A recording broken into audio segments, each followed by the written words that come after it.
Bismillahirrahmanirrahim. Assalamu alaikum students. I hope you all are fine and taking advantage of these online classes. We are trying to overcome the loss that we are facing these days due to lockdown, and I hope our efforts will be fruitful for both of us. First year, first chapter, basic concepts, and today we will discuss about ions. Students, अगर ions का लफ्ज़ी मतलब मैं आपको बताऊं तो वो होता है वॉन्डरर, यानी कि आवारागर्द, घूमने फिरने वाला. तो आज आइन के टॉपिक के अंदर हम इसकी डेफिनेशन और टाइप्स को डिस्कस करेंगे, और बहुत इंपॉर्टेंट शॉर्ट क्वेश्चन आता है इसकी टाइप्स के दरमियान डिफरेंस का. तो इन्हीं डिफरेंस को डिस्कस करते करते हम टॉपिक को डिस्कस करेंगे. Let's move to the definition. We can define ion as those species which carry either positive or negative charge are called ions. ऐसी स्पीशीज जिसके ऊपर पॉजिटिव या नेगेटिव चार्ज होता है उसको हम आइन बोलते हैं. तो आइन एक ऐसी स्पीशी है जिसके ऊपर कोई ना कोई चार्ज होता है. अब ये चार्ज कितनी तरह का हो सकता है?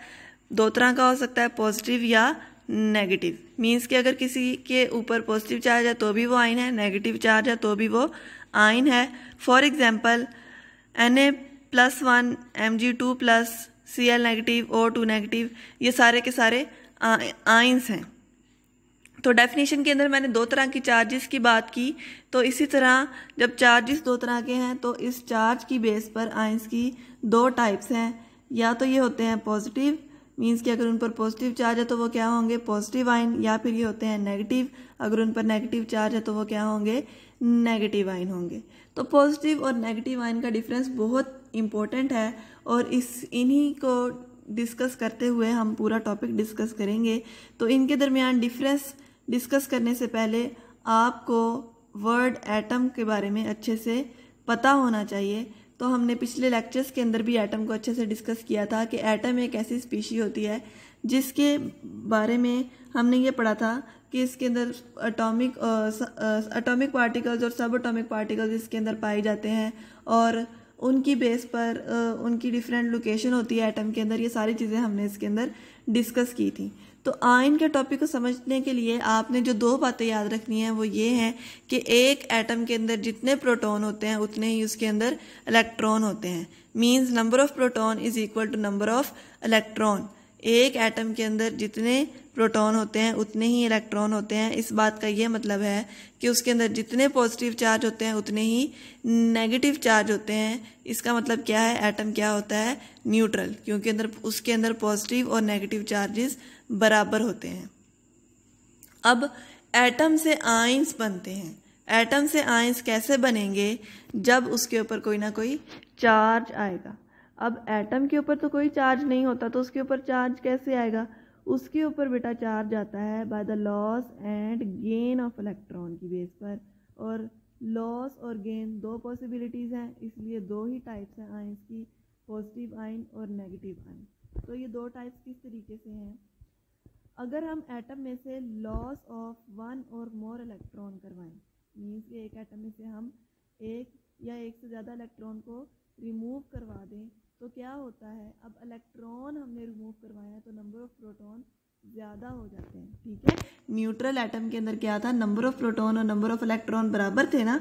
अब हमने उस बराबर तादाद में से इलेक्ट्रॉन की तादाद को डिस्टर्ब किया है, इलेक्ट्रॉन की काउंटिंग डिस्टर्ब की है, इलेक्ट्रॉन की अमाउंट को डिस्टर्ब किया है. हमने क्या किया? उसमें से इलेक्ट्रॉन को रिमूव करवा दिया. जब हम इलेक्ट्रॉन को उसमें से रिमूव करवाते हैं, उसमें से निकालते हैं, तो नंबर ऑफ प्रोटॉन उसके अंदर ज़्यादा हो जाते हैं. ठीक है, number of proton increases then the number of electron. Electron के नंबर कम और प्रोटॉन का नंबर ज़्यादा हो जाता है. और आप अच्छे से जानते हैं कि प्रोटॉन के ऊपर कौन सा चार्ज होता है? पॉजिटिव चार्ज होता है. इसलिए फिर लॉस ऑफ इलेक्ट्रॉन से कौन सा आयन बनता है? Positive ion. और पॉजिटिव आयन को हम लोग कैटाइन का नाम देते हैं और वो कैटाइन कहलाते हैं. दूसरी कंडीशन होती है गेन ऑफ वन और मोर इलेक्ट्रॉन. मीन्स के एक या एक से ज़्यादा इलेक्ट्रॉन हम ले लें. जब हम इलेक्ट्रॉन को ले लेते हैं या इलेक्ट्रॉन को गेन कर लेते हैं एटम के अंदर, तो क्या होता है? नंबर ऑफ इलेक्ट्रॉन ज़्यादा हो जाते हैं और नंबर ऑफ प्रोटॉन कम हो जाते हैं। ठीक है, नंबर ऑफ इलेक्ट्रॉन ज़्यादा होने से क्या होता है कि उसके ऊपर कौन सा चार्ज आना चाहिए, किसकी स्ट्रेंथ ज़्यादा हुई है, इलेक्ट्रॉन की स्ट्रेंथ ज़्यादा हुई, तो इलेक्ट्रॉन के ऊपर कौन सा चार्ज होता है, नेगेटिव चार्ज।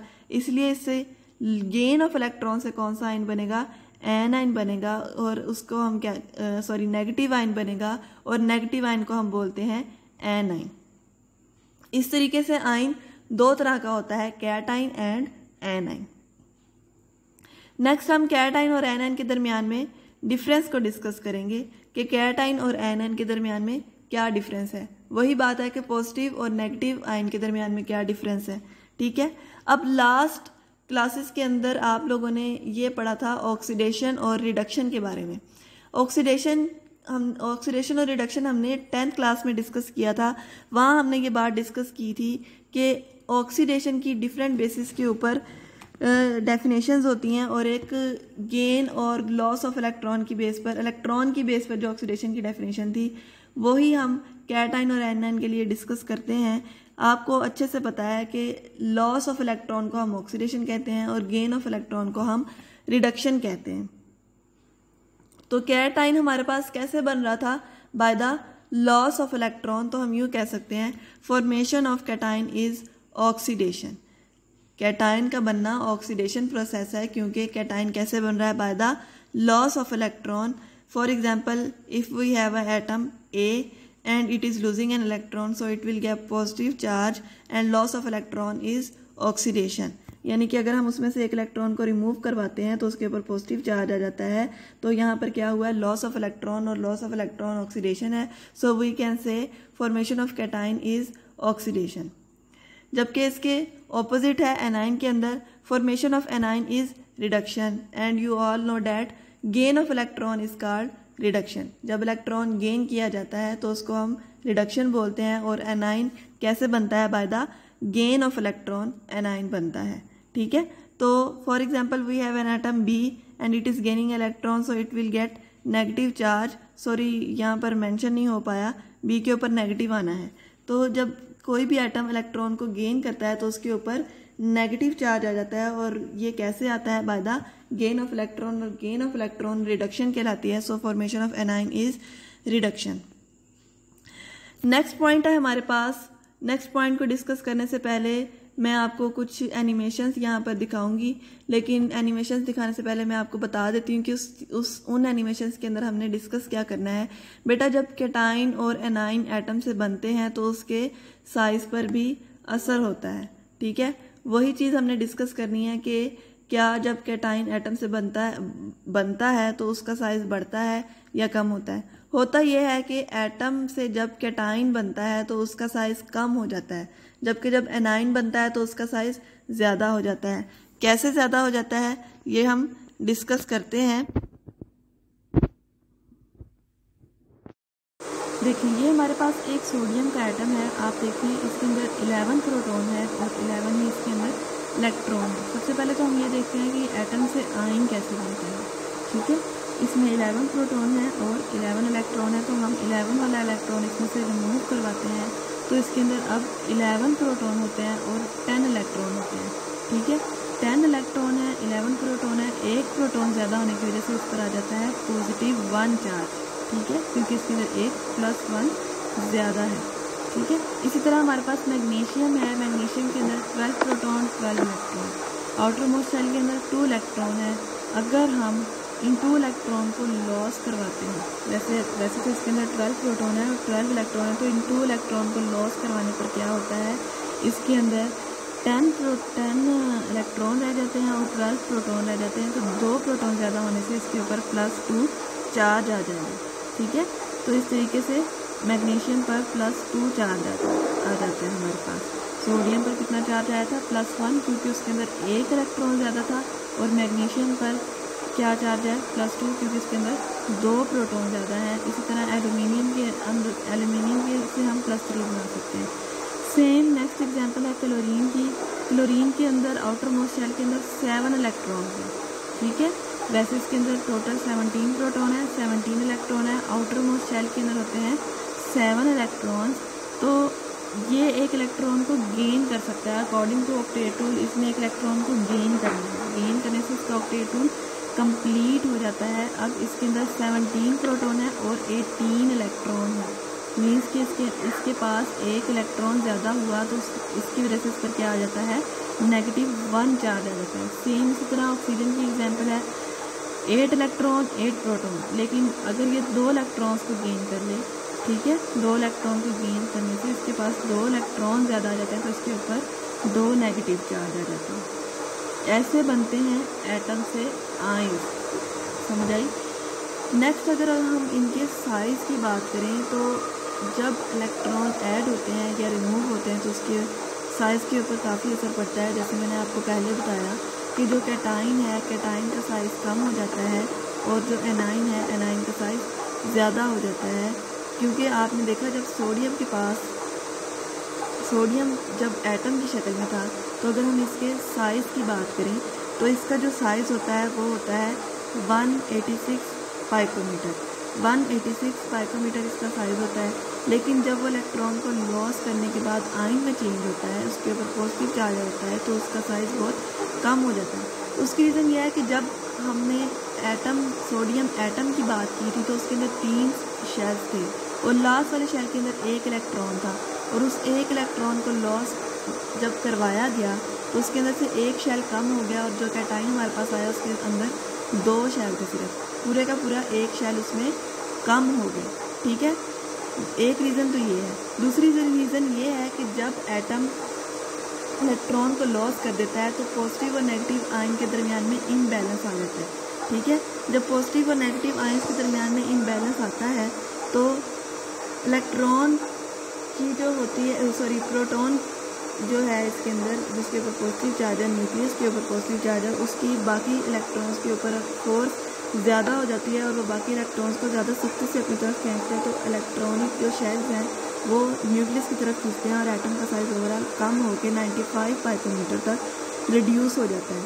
ठीक है, तो इस तरीके से जब कैटाइन बनता है अपने पेरेंट एटम से तो उसका साइज़ 186 पाइकोमीटर से 95 पाइकोमीटर तक रिड्यूस हो जाता है, जिसकी मैंने आपको 2 रीजन्स बताई। नेक्स्ट अगर हम आयनाइन की बात करें तो क्लोरीन की अगर हम बात करें तो क्लोरीन के अंदर 17 proton 17 electron, outer most shell के अंदर इसके अंदर 7 इलेक्ट्रॉन्स होते हैं और इसका साइज़ होता है 99 पाइकोमीटर।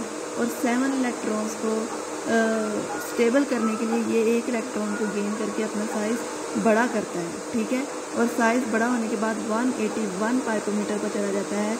इसी तरह कैटाइन की तरह एनाइन के भी बड़ा होने की 2 रीज़न हैं। एक तो ये कि जब उसके अंदर इलेक्ट्रॉन ऐड होता है, इलेक्ट्रॉन उसके अंदर एंटर होता है, तो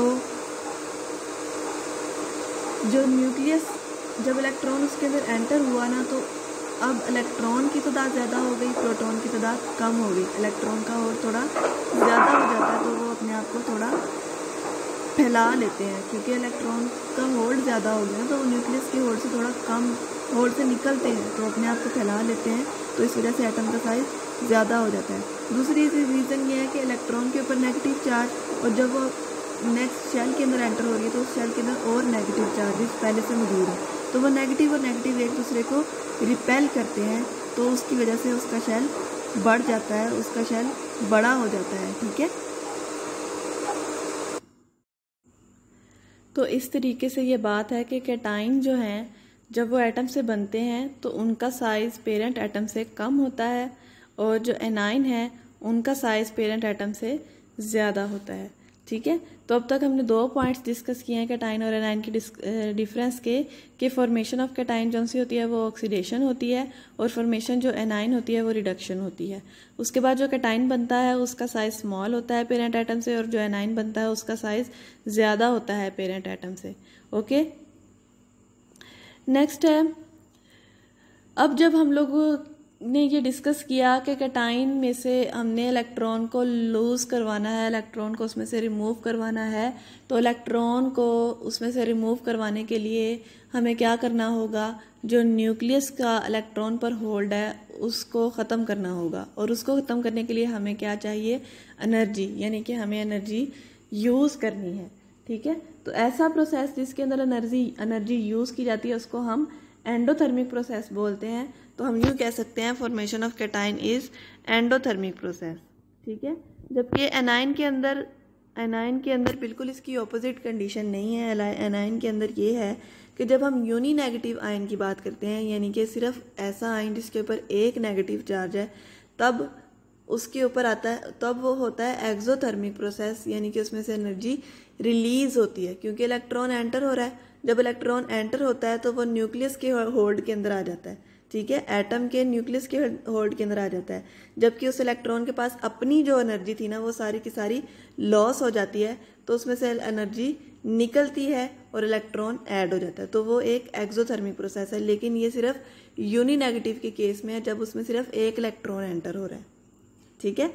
जब उसमें दूसरा इलेक्ट्रॉन ऐड होने की कोशिश करता है तो ये होता है कि उस इलेक्ट्रॉन के ऊपर भी नेगेटिव चार्ज है और जिस स्पीशी के अंदर वो एंटर हो रहा है उसके ऊपर भी नेगेटिव चार्ज है, क्योंकि जब उसमें एक इलेक्ट्रॉन पहले ऐड हुआ था तो वो एनाइन के अंदर चेंज हो चुका था।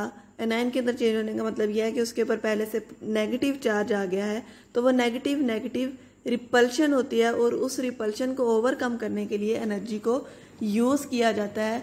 तो डाई नेगेटिव आयन बनाने के लिए वो एंडोथर्मिक प्रोसेस हो जाता है।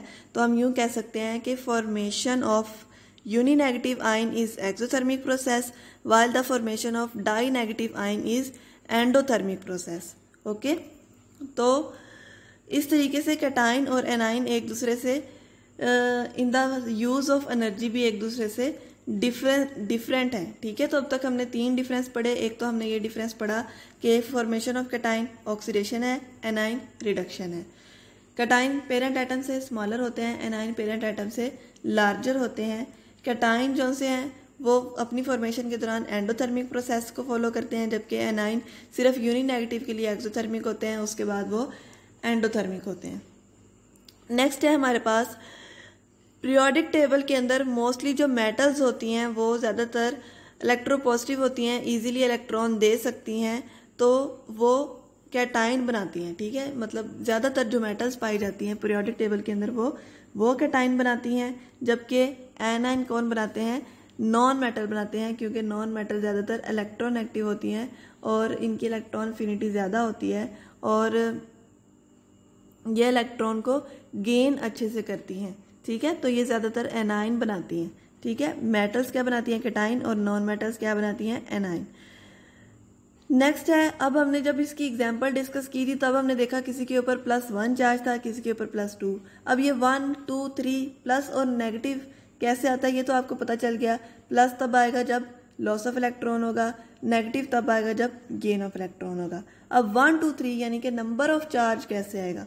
नंबर ऑफ चार्ज बेटा कैटाइन के अंदर डिपेंड करता है by the number of electron lost, यानी कि वो एटम कितने इलेक्ट्रॉन को लूज कर रहा है, ठीक है। वो इलेक्ट्रॉन कितने इलेक्ट्रॉन को लूज कर रहा है उतना ही उसके ऊपर चार्ज आ जाएगा। ओके, फॉर एग्जाम्पल अगर वो 1 इलेक्ट्रॉन को लॉस करता है तो उसके ऊपर +1 चार्ज आ जाता है, अगर वो 2 इलेक्ट्रॉन को लॉस करता है तो उसके ऊपर +2 चार्ज आ जाता है। तो number of charges present on cation depend upon number of electrons lost. और अगर हम एनाइन की बात करें तो number of charges present on A9 depend upon number of electrons gained. वो जितने इलेक्ट्रॉन गेन करेगा उतना उसके ऊपर नेगेटिव चार्ज आएगा। अगर वो 1 इलेक्ट्रॉन को ले रहा है तो उसके ऊपर 1 नेगेटिव चार्ज, 2 इलेक्ट्रॉन को ले रहा है तो उसके ऊपर 2 नेगेटिव चार्ज, ठीक है। इस तरीके से कैटाइन और एनाइन के दरमियान में डिफरेंस है। इसके अलावा पॉजिटिव और नेगेटिव जो चार्जेस हैं वो सिर्फ सिंपल एटम के ऊपर, मतलब सिंगल एटम के ऊपर एग्जिस्ट नहीं करते। कुछ एटम हमारे पास ग्रुप ऑफ एटम्स पर भी मुश्तमिल होते हैं, उनके ऊपर भी चार्ज होता है, तो उनको हम बोलते हैं पॉली एटॉमिक आयंस, यानी कि एक से ज़्यादा एटम पर जो मुश्तमिल होते हैं पॉली एटम्स, वो क्या कहते हैं, वो भी आयंस की शक्ल में हो सकते हैं। तो group of atom having charge is called polyatomic ions. For example OH negative. अब OH नेगेटिव के अंदर 2 एटम्स हैं, O और H, ठीक है, और उसके ऊपर ओवरऑल क्या चार्ज है, negative. CO3 2 negative, SO4 3 negative, PO4 3 negative, MnO4 1 negative, Cr2O7 2 negative, etcetera. इस तरह इनके अंदर पॉलीएटॉमिक स्पीशीज के ऊपर भी पॉजिटिव और नेगेटिव चार्ज आ सकता है। तो और इससे पहले हमने कैटाइन और एनाइन को डिस्कस किया। तो कैटाइन और एनाइन के अंदर इस तरीके से डिफरेंस एग्जिस्ट करता है कि जो बातें हमने डिस्कस की हैं। तो ये काफ़ी इंपॉर्टेंट लॉन्ग शॉर्ट क्वेश्चन है। Right a difference between positive and negative ion, right a difference between cation and A9. तो ये आपने अच्छे से याद करना है, ठीक है। अब हमने जो है पॉलीएटॉमिक आयंस की बात की है, तो इसके अंदर मैं आपको बता दूं कि ज़्यादातर एग्जिस्ट करने वाले जो हैं वो नेगेटिव आयंस एग्जिस्ट करते हैं। और यहाँ पर स्क्रीन पर जितनी भी एग्जांपल्स लिखी हुई हैं वो सारी की सारी नेगेटिव आयंस की हैं, इनमें पॉजिटिव आयन की एग्जांपल नहीं दी गई। पॉजिटिव आयंस कम पाए जाते हैं जबकि नेगेटिव पॉलीएटॉमिक आयंस जो हैं वो ज़्यादा पाए जाते हैं। और अगर हम एग्जांपल डिस्कस करें पॉजिटिव आयन की, तो वो NH4 पॉजिटिव है या कुछ कार्बोकेटाइंस हैं, वो हम ऑर्गेनिक केमिस्ट्री के अंदर फर्दर चैप्टर के अंदर डिस्कस करेंगे। इस तरीके से आयन का टॉपिक जो है वो क्लोज हो गया है कि हमने ये डिस्कस करना है कि एटम से जब आयन बनता है तो दो कंडीशंस के अंदर बन रहा है, या तो उसके अंदर हो रहा है लॉस ऑफ इलेक्ट्रॉन या उसके अंदर हो रहा है gain of electron. Loss of electron तो कैटाइन, गेन ऑफ इलेक्ट्रॉन तो एनाइन। तो कैटाइन और एनाइन को आपने अच्छे से डिस्कस करना है, अच्छे से याद करना है, इसके डिफरेंसेस को आपने अच्छे से याद करना है। अच्छा जी, इसके अलावा एक जो और शॉर्ट क्वेश्चन है वो ये आता है कि एंडोथर्मिक और एक्सोथर्मिक प्रोसेस के बारे में आता है कि एंडोथर्मिक रिएक्शन क्यों है, फॉर्मेशन ऑफ कैटाइन एंडोथर्मिक क्यों है, उसमें से एनर्जी क्यों रिलीज होती है। तो वो मैंने आपको पीछे जब डिस्कशन हो रही थी तब मैंने आपको बताया था। तो ये जो शॉर्ट क्वेश्चन है ये आपकी असाइनमेंट है, ठीक है। आपने बताना है फॉर्मेशन ऑफ कैटाइन एंडोथर्मिक क्यों है। मैंने लेक्चर के अंदर डिस्कस किया है लेकिन इसका प्रॉपर आंसर आपने राइट करना है। दूसरी असाइनमेंट आपके लिए ये है कि फॉर्मेशन ऑफ कैटाइन से कैटाइन का साइज कम क्यों हो जाता है, ये भी इसकी 2 रीजंस हैं, वो भी मैंने लेक्चर में डिस्कस की। तो इसका आंसर भी आपने प्रॉपरली राइट करके मेरे साथ शेयर करना है। ये आपकी असाइनमेंट है। Thank you so much. उम्मीद है आपको समझ आई होगी। अल्लाह ताला आपको अपने हिफ्ज़ व ईमान में रखे। अल्लाह हाफिज़।